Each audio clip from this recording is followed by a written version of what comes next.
Hey, this is my TJ. Today I'm going to be installing a part sponsored by Morris 4x4 Center and car sponsors. I'm going to be installing the Advanced Adapters T-Case shifter kit. And you're going to get a whole new shifter, you're going to get a whole bunch of hardware. You're going to get everything you need to replace your old mechanical shift linkage under there for the NP231 and NP241. So you get new shift knobs because you're getting your whole new setup inside and underneath the Jeep. It's all going to rig up to your transfer case shifter metal piece right on the side of the bell housing there, and it shouldn't take us too long. This will fix. It should fix any mechanical issues you were having with your old one. They say that if you lift your Jeep, you need to go to an upgrade transfer case shifter linkage system, and so that's why I went ahead and did this myself. Reason I'm doing it is my shifter doesn't shift smooth from like 4 high to 4 low. It'll grind. And I think that's mainly because of how the mechanical system is set up. It's not meant to deal with 6 inches of lift. So we're going to go get started on this, and I'm going to show you every tool I use along the way. So to start, you get all sorts of goodies in the box. Here's your guide, get a sticker, and you get a list of the parts that you have. It gives you a little tool list that you would need. And it gives you a big old buyer's guide for all sorts of advanced adapters parts on different Jeeps. Really neat, actually. So, over here, we've got our bag of hardware. This is going to mount on the side of your transfer case with those 2 upper bolts. Here's your shifter rod. Here's your shift knobs. There's your nice new transfer case shifter cable. This right here is going to seal this piece that actually goes on the inside of the Jeep, I'm sorry. First thing I have to do, unfortunately, is I have to remove this seat because someone had removed this console before and they screwed 2 bolts right into the side, basically about this height. So I have to remove my seat. How we're going to do that is you have 2 star bits in the front, and the easiest way to do this is take this one out so you can lift this bracket up, and it'll make it easier to get the other one on the other side. And then you have 1, 2, 3, at least 3 13mm bolts holding the seat to the floor. And then on the other side, the 4th bolt is probably going to be a star bit as well. Now, as you can see, now that I've removed the 2 front bolts holding the seat to the floor and 1 of these star bits, you can lift your seat quite a bit already. But you want to go ahead and remove that one on the far end, and then what's going to happen is you're going to be able to slide this chair forward and up, and then there are brackets on the inside underneath the chair that you have to push a bracket like a button down, and then the chair will slide further up. So we shouldn't even have to remove the rear bolts because the seat will tilt far back enough to where I should be able to reach the console. As you can see up here, it's kind of dark in there. There's that hole. So there's a 10mm bolt in there. We're going to remove that. Then we're going to remove our selector plate. But first we have to remove this. You should be able to pull up on that directly towards the ceiling firmly, and the handle should come off, and then you remove your selector plate.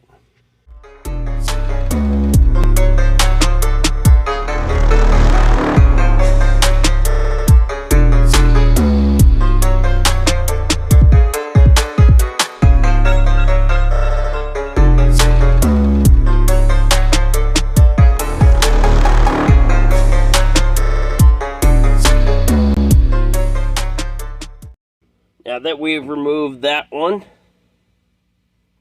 by the shifter, now, oops, sorry, we have 3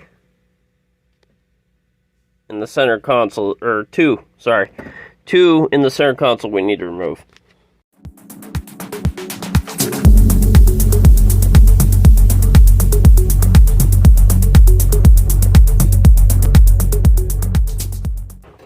Now, we're going to loosen, but not completely remove, each of these, looks like 5 bolts on the transfer case shifter plate here.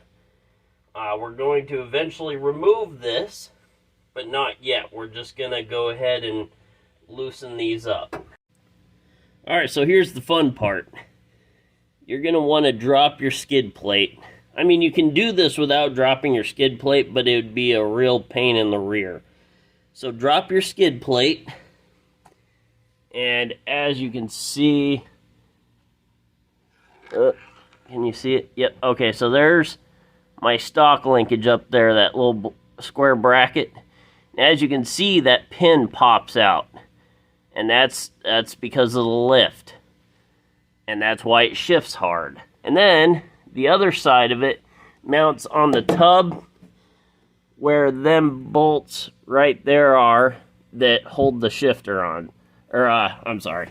There are these 4 right here.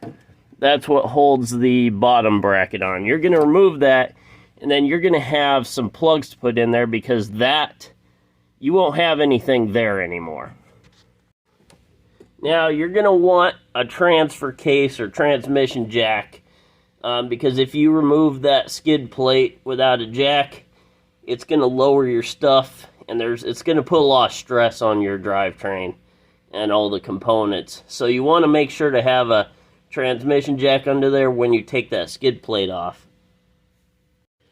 Okay, so that bracket on the right there with the little square one, that's those 4 bolts inside the Jeep, okay? And there's that pin that connects your linkage to the actuation lever back there on the side of the transfer case. And then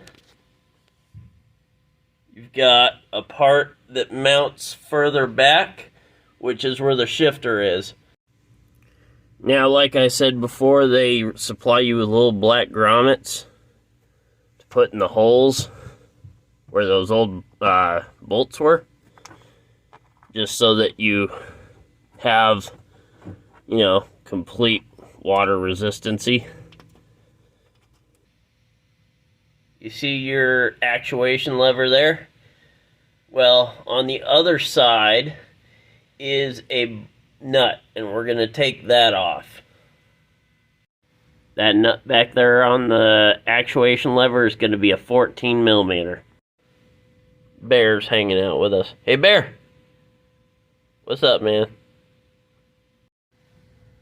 Okay, now, there is a bolt on the other side of the bracket here, where you see the pin. Then, there's one. Oh, there it is. Up there in the corner. That mounts to the shifter. So both of those are 14 millimeter. The one on the top, you're going to want a ratcheting and box wrench for that, because you can't fit a drive ratchet up in there. So this is where we're going to go ahead and finish unbolting those 5 bolts on the shifter plate. And we're going to try to pull it through the top. I forgot to mention, see that bracket on the left there? It's got 2 bolts in it that you need to remove. One right there, then one at the top. Those were also a 14 millimeter on the transfer case. As you can see, I got them removed, top and bottom. Now that we got the shifter out, you You want to clean up around it real nice. It's going to have some old gaskets. It's going to have a whole bunch of dirt probably. But clean up real nice around it because we're going to be laying some new tape for the new shifter to seal on. Now that we have the old assembly out, as you can see, here's your old shifter. That's where it connects at the the tub. Here is where it connects at the transfer case. That's your actuation lever there, your old one. You'll have a new one. There it goes to the pin. That pin right there goes into that bracket I showed you earlier. And then over here is where it mounts to the stock shifter. Now our new system is going to look completely different.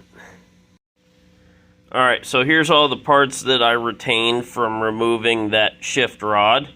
You got that cotter pin, that little coil spring, the washers, the bolts. Now we have this rod in the middle that should be only held in by that C-clip there.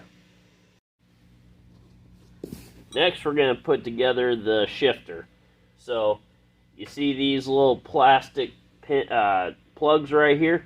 One's going to go on one side and the other's going to go on the other side. And you're going to need a hammer to get that through. Then once you do that, you're going to stick this pivot rod through.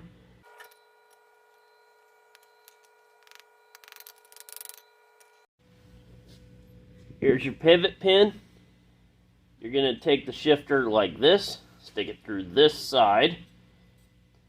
Then you've got a wave washer. As you can see, it's got little waves in the middle. Slip that on this side. Here's your spacer. Put that right here. And then you're going to want to have your pivot mounts go on both sides. Just like so. And you want to make sure that they're flush. That the pin is flush on the mounts.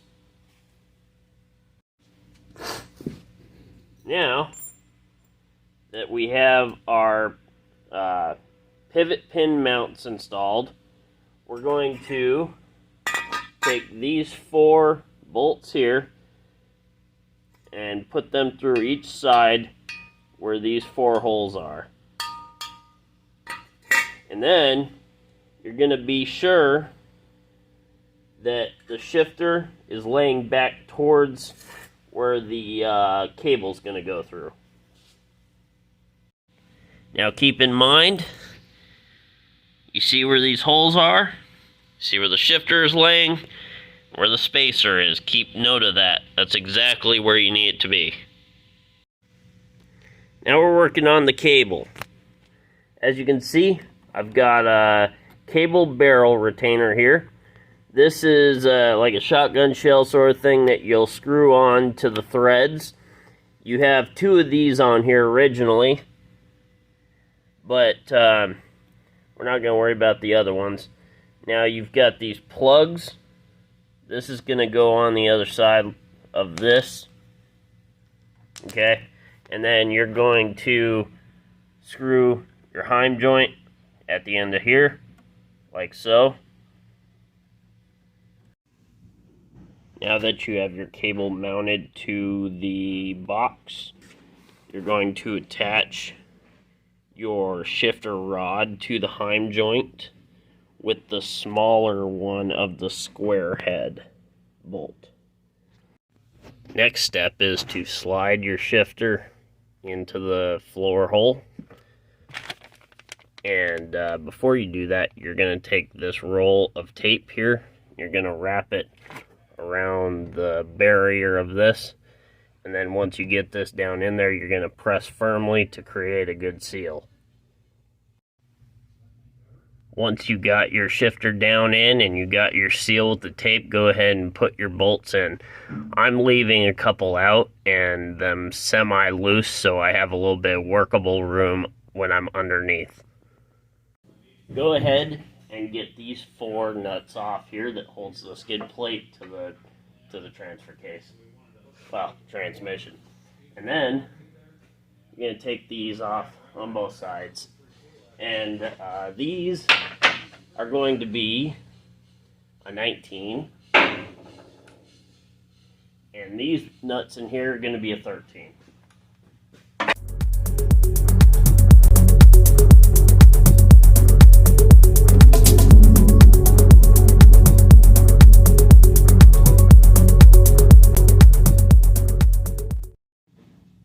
This is a good time to go ahead and check underneath your Jeep for any leaks, any seal malfunctions. Check all your U-joints, all your lines. Be sure to route your transmission shifter cable underneath the transmission lines, and then go ahead and install your spacer, your Heim joint. And this right here is the piece that is going to mount to the front of the transfer case. And then you'll route your cable through here and add your barrel space retainer there, like so. As you can see, there's the actuation lever nut that we had removed earlier.